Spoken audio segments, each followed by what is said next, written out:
శాశ్వతశాల ఇది నా యేసు నివసించేశాల. పరిశుద్ధ గ్రంథంలో నుండి రాజస్థాన్ ఆ ప్రాంతంలో ఒక పల్లెటూరు అంట. అక్కడ సత్య సువార్త ఆయన ప్రకటిస్తూ ఉంటే ఒకానొక దినాన వాళ్ళ ఊరిలో సువార్త ప్రకటించి 2 కొండలు దిగి వాళ్ళ దగ్గరికి వెళ్ళాలంట. అడవి ప్రాంతం. ఇక్కడ ఊరిలో ప్రార్థన ముగించుకొని 2వ ఆరాధనగా ఆయన కొండ ఎక్కి 2 కొండలు ఎక్కి దిగి ఇంకా ఆ ప్రాంతానికి వెళ్ళారు. ఆ ప్రాంతానికి ఆయన వెళ్తూ ఉండగా కొంతమంది ఆ అడవి జాతి మనుషులు ఆయన్ని పట్టుకున్నారట. పట్టుకొని ఒక కొండ దేవత అని ఉందంట వారికి ఆ ప్రాంతంలో. దానికి నమస్కారం చేయకుండా ఈ గ్రంథం పట్టుకొని మా దగ్గరకు వస్తున్నావని వారు ఏం చేయకుండా ఆయన్ని వారి ఆటోకు కట్టుకొని ఆయన్ని నడవనీయకుండా కూర్చొనియకుండా ఆటోకు కట్టుకొని ఈడ్చుకొని వెళ్ళిపోతూ ఉన్నారంట. చాలా దూరం అలాగ ఈడ్చుకొని వెళ్ళిపోయారంట. దాదాపు 14-12 కిలోమీటర్లు ఆటో కట్టుకొని ఈడ్చుకొని వెళ్ళిపోయారంట. ఆ కంకర రాళ్ళల్లో ఆయన్ని ఈడ్చుకొని వెళ్ళిపోతూ ఉంటే ఆయన అవి కొంచెం ఎత్తు ఉంటాయంట, కొంచెం చదురుగా ఉంటాయంట, కొంచెం ఎత్తు ఉంటాయంట, కొన్ని చదురుగా. ఇట్లా ఎక్కడ దిగడం ఆ కంకర రాళ్ళు ఎప్పుడూ ఆయన ప్రాణం పోయిందంట. వీళ్ళు మాత్రం లాక్కొని వెళ్ళిపోతూ ఉన్నారు. అలాగ లాక్కొని వెళ్ళిపోయిన తర్వాత ఒక లోయ వస్తే ఆ అడవి జాతి మనుషులు లోయలో ఆయన్ని పడేశారంట. ఆయన ఎప్పుడూ చనిపోయాడు, ఆయన చనిపోలేదు అనుకొని లోయలో పడేస్తే చనిపోతాడు అనుకొని వారు అక్కడ పడేశారంట. పడేసి అయిపోయిన తర్వాత ఆయన భార్యకు 2 పిల్లలకు ఆయన చనిపోయాడని ఇలాగ జరిగిందని చెప్పారంట. అక్కడికి ఒక దైవజనుడు వెళ్ళాడంట.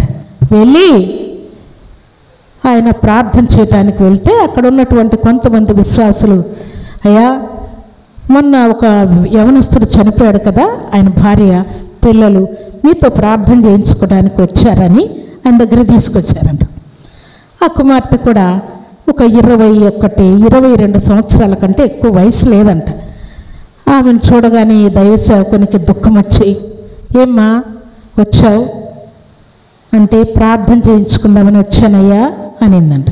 ఏమని ప్రార్థన చేయమంటావు అని ఆయన అంటే ఆమె అంటా ఉందంట, అయ్యా నా భర్త వదిలేసినటువంటి సంఘం ఉంది కదా, నేను అక్కడికి వెళ్ళి సత్య సువార్త ప్రకటించాలి, ప్రార్థించాలి, పాడాలి, అనేకుల్ని దేవుని వైపు మళ్ళించాలి కదా, దేవుని యొక్క కృప అంటే ఏంటో వారికి తెలియచేయాలి కదా, ఆ బాధ్యత నా మీద ఉంది కదా. కాబట్టి నాకున్న ఈ చిన్న బిడ్డల్ని ఎవరైనా పట్టించుకొని వారికి భోజనం పెట్టి కొంచెం వారిని కాపలాగా నేను వచ్చేంత వరకు చూసుకోవటానికి ఎవరైనా ఒక మనిషి దొరికేటట్టుగా ప్రార్థన చేయండి.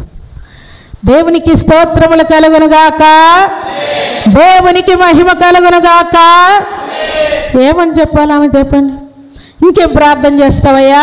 3 సంవత్సరాలు అయింది పెళ్ళయి, నా భర్త చనిపోయాడు దేవుని కోసం, ఆ అడవి మనుషులు చంపేశారు, ఇంకేం ప్రార్థన చేస్తావు? నేను కూడా నా ఊరు చేరేటట్టుగా, నా పిల్లల్ని తీసుకొని నా తల్లిదండ్రుల దగ్గరికి వెళ్ళేటట్టుగా ఏదైనా మార్గం ఏర్పాటు చెయ్యి, ఏదైనా ఆటో కానీ ఇంకేదైనా సిద్ధపరచు, నేను సామాగ్రితో సహా నేను ఊరు విడిచి వెళ్ళాలని ఉంది అనవలసి ఉండగా ఆమె ఈ మాట అనేసరికి దైవ సేవకుడు బెదిరిపోయాడంట. మా నీ భక్తి, నీ విశ్వాసం, నీ త్యాగము, నీ తెగింపు, నీ పట్టుదల, నీ రోషము, నీ కసి చూస్తే నాకు సిగ్గుగా ఉంది. నేను కాదు నీకు ప్రార్థన చేయాల్సింది, నువ్వే నాకు ప్రార్థన చేయాలి.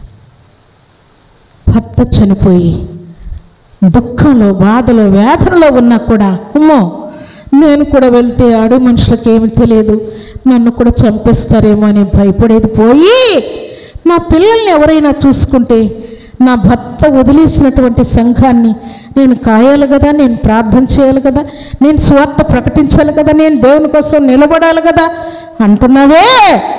కాబట్టి నేను కాదమ్మా ప్రార్థన చేయాల్సింది, నువ్వే నా కోసం ప్రార్థన చెయ్యి అని దైవజనుడు అన్నాడు.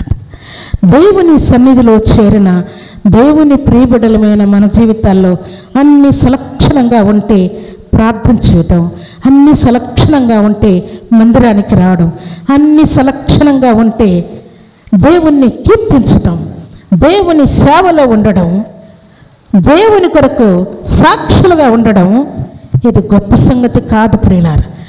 దేవుని కొరకు మనం బలమైన సాక్షులంగా ఉండాలంటే అన్ని పరిస్థితులన్నీ అవకతవకలైనప్పుడే దేవుని కొరకు మనం నిలబడాలి.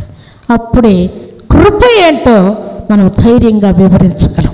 అప్పుడే మన నోటి వాక్కును దీవించటానికి దేవుడు సిద్ధముగా ఉండి, మనము గాయపరచబడి, నిందించబడి, అవమానాలు చేయబడి దేవుని యొక్క కృపను వివరించినప్పుడు దేవుడు నూరంతలుగా ఆ సేవను ఫలభరితముగా ఉంచుతాడంట ప్రియుల.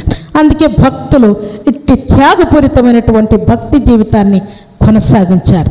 భక్తుడైనటువంటి స్టెఫెను భక్తుడు కానీ, భక్తుడైనటువంటి పౌలు కానీ, భక్తుడైనటువంటి పేతురు కానీ, భక్తులందరూ కూడా భారభరితమైనటువంటి పరిచర్య చేయటానికి కృపతో వారు నింపబడ్డారు ప్రియులారా. కృప మనలో ఉంటే మనం జాలిపడకుండా ఉండలేం, దయ చూపకుండా ఉండలేం, ప్రార్థించకుండా ఉండలేం, కన్నీరు కార్చకుండా ఉండలేం ప్రియులారా.